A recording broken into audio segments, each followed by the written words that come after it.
Welcome to Africa Geotrends, your window into Africa's power, progress, and geopolitics.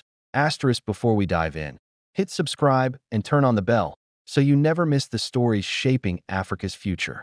Across the vast plains of Africa, night still falls darker than anywhere else on Earth. For hundreds of millions of people, the simple act of turning on a light remains a dream. Yet a quiet revolution is underway. One not led by governments or corporations, but by engineers, scientists, and ordinary citizens wiring the future from the ground up. They call it, unofficially, Project Nuru, Swahili for light. What began as scattered experiments in solar villages has become a continental movement, the creation of a decentralized, digital energy web built by Africans for Africans. Unlike the huge national grids inherited from colonial times, this one grows like a living organism, small, smart, and adaptable. In rural Kenya, where power lines once ended at the edge of the highway, small companies now install solar microgrids managed through mobile money.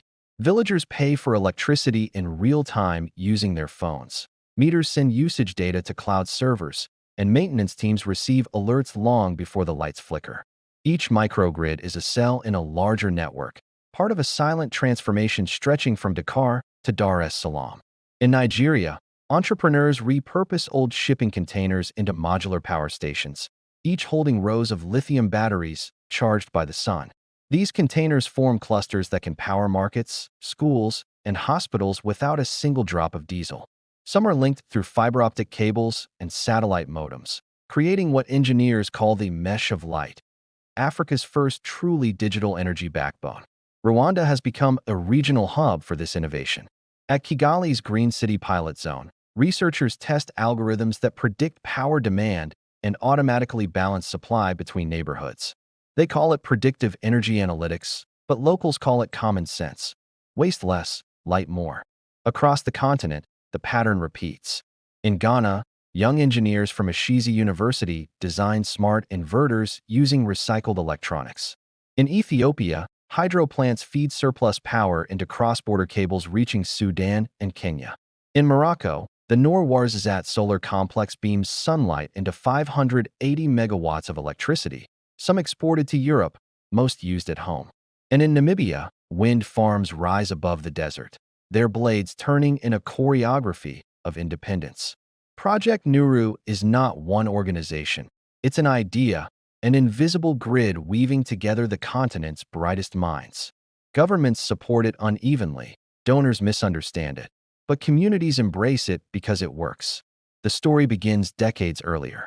After independence, many African nations inherited colonial infrastructure built to extract, not to empower. Grids were designed to move energy from mines and ports to factories, not from villages to homes. By the 1980s, demand had outgrown supply. Blackouts became normal. Investors called it Africa's energy gap. Engineers called it an opportunity. The first breakthroughs came from necessity. When oil prices spiked and diesel generators grew too expensive, local innovators turned to the sun.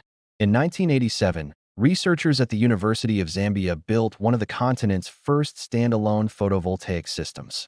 It powered a rural clinic, saving vaccines that once spoiled in the heat.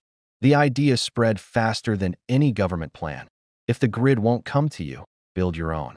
3 decades later, technology caught up. The price of solar panels dropped by 90%.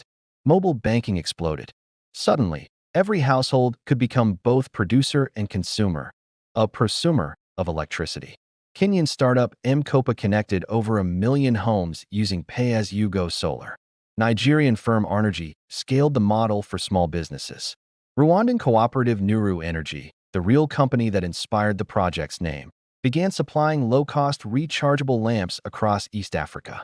From these sparks, Project Nuru grew into a philosophy: energy sovereignty. Instead of waiting for top-down infrastructure, communities designed bottom-up systems that fit their geography and culture. A fishing village powers itself with tidal turbines. A desert community relies on concentrated solar mirrors. A rainforest settlement harvests biogas from waste. Each node learns from the others through open-source data. Behind the scenes, African researchers collaborate quietly with global institutions. At the African Development Bank, analysts map renewable corridors linking countries through high-voltage interconnectors. The African Union's Agenda 2063 calls for one continental power market, the African single electricity market, capable of trading clean energy as easily as mobile airtime. That vision is slowly materializing through projects like the Eastern Africa Power Pool and the West African Power Pool, both integrating renewable microgrids into national frameworks. Yet what makes Project Nuru extraordinary is not its technology, but its psychology. For the first time, Africans view electricity not as charity or state service, but as a shared right and responsibility. In northern Uganda, communities build solar hubs with their own savings groups. In Mali, women's cooperatives manage microutilities that fund schools. In Tanzania, Maasai herders use solar chargers to track cattle and market prices simultaneously. Energy becomes empowerment in its purest form. Still, obstacles remain. Financing is fragmented. Regulations lag behind innovation. Large utilities fear revenue loss, while fossil fuel lobbies push back. But history suggests resilience. Africa leapfrogged landlines straight to mobile phones. Now it's leapfrogging centralized power toward distributed intelligence. International observers are taking notice. The International Energy Agency predicts that by 2040, more than half of new electricity connections in sub-Saharan Africa will come from off-grid and mini-grid systems, the very core of Project Nuru's philosophy. Global investors, from Google's Project Sunroof team to African diaspora funds, are exploring partnerships, not as aid, but as opportunity. The environmental stakes are enormous. Africa contributes less than 4% of global carbon emissions, yet bears the harshest effects of climate change.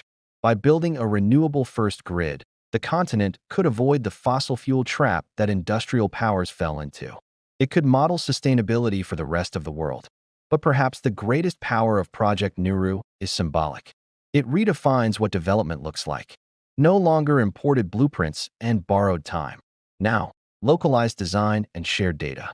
From Senegal's desert labs to Malawi's lakeside turbines, the message is the same. The future is distributed. The technology driving this future, solar panels, batteries, AI-driven controllers, depends on rare minerals, many of which lie beneath African soil. Cobalt from the DRC, lithium from Zimbabwe, graphite from Mozambique. The challenge ahead is ensuring that resource wealth fuels domestic manufacturing instead of repeating the old pattern of export without transformation. Some governments are already acting. Zambia and DRC signed deals to co-produce electric vehicle batteries, keeping value chains within the continent. In a modest workshop outside Kigali, a team of young engineers works on an invention they call the Nuru box, a briefcase-sized hub that links household solar panels to neighborhood networks. Each box stores enough energy to power 10 homes and communicates via LoRa radio. When one node runs low, nearby boxes share their surplus automatically. It's peer-to-peer electricity, energy's version of social media. Similar ideas bloom elsewhere. In South Africa, the Council for Scientific and Industrial Research is testing blockchain-based energy trading. In Ghana, students design drones that deliver spare parts to isolated grids after storms. In Egypt, engineers retrofit old substations with AI monitoring to reduce outages by 30%. Together, these fragments form the mosaic of Project Nuru. Critics warn that without central oversight, such systems could fragment nations further. But proponents argue that flexibility is strength. When drought cuts hydro output in Zambia, solar exports from Namibia fill the gap. When Kenya's winds calm, Ethiopia's dams release extra flow. Diversity becomes stability, the very opposite of dependence. In 2023, the African Union launched the Continental Master Plan for Energy Infrastructure. Hidden within its hundreds of pages is a single paragraph acknowledging the grassroots revolution. Community-based, digitally integrated microgrids constitute a strategic pillar for universal access. That line, more than any headline, marks the institutional recognition of Project Nuru. Yet the project's human dimension remains its soul. In a village near Kisumu, school children gather around a single solar streetlight to study at night. The teacher says their grades have doubled. In Burkina Faso, a midwife now delivers babies under steady LED light instead of kerosene lamps. In northern Mozambique, a radio station powered by a mini-grid broadcasts weather alerts that save fishermen's lives. These are not statistics. They are lives illuminated. Project Nuru also reshapes gender roles. Women, long burdened with collecting firewood, become energy entrepreneurs managing microgrid accounts. Access to power frees time, fuels business, and amplifies voices once dimmed by darkness. The ripple effects touch education, health, and governance. Digital clinics rely on solar refrigeration for vaccines. Farmers use irrigation pumps to grow food year-round. Local councils hold night meetings under new lights, discussing budgets that once required candles. And then there's culture. Artists in Lagos power studios with rooftop panels. Filmmakers in Accra edit documentaries through community microgrids. Musicians in Nairobi livestream performances from solar stages. Creativity, like electricity, flows where opportunity exists. By 2030, analysts predict Africa's distributed energy market could exceed $100 billion annually. But numbers miss the essence. What's unfolding is not merely an energy transition. It's a psychological one, a shift from waiting to building. Project Nuru reminds the world that innovation thrives in constraint. With limited resources, Africans have engineered a system more resilient than many advanced grids. When hurricanes strike the Caribbean or fires hit California, experts increasingly look to African microgrid models for recovery strategies. So the next time you see satellite images of Earth at night, the glowing continents of the North and the dim outline of Africa, remember that darkness doesn't mean absence. It means potential in motion. Millions of lights are rising, one village at a time, forming patterns invisible to satellites but bright in human progress. Project Nuru is not hidden anymore. It is the silent heartbeat of a continent determined to power its own destiny. Narrator pause. Light spreads, connection by connection, circuit by circuit, across savannas and cities, mountains and coasts. The grid is not coming to Africa. Africa is building the grid. You've been watching Africa Geo Trends, where Africa's moves shape the world. If you haven't already, subscribe now and stay ahead of the next big story.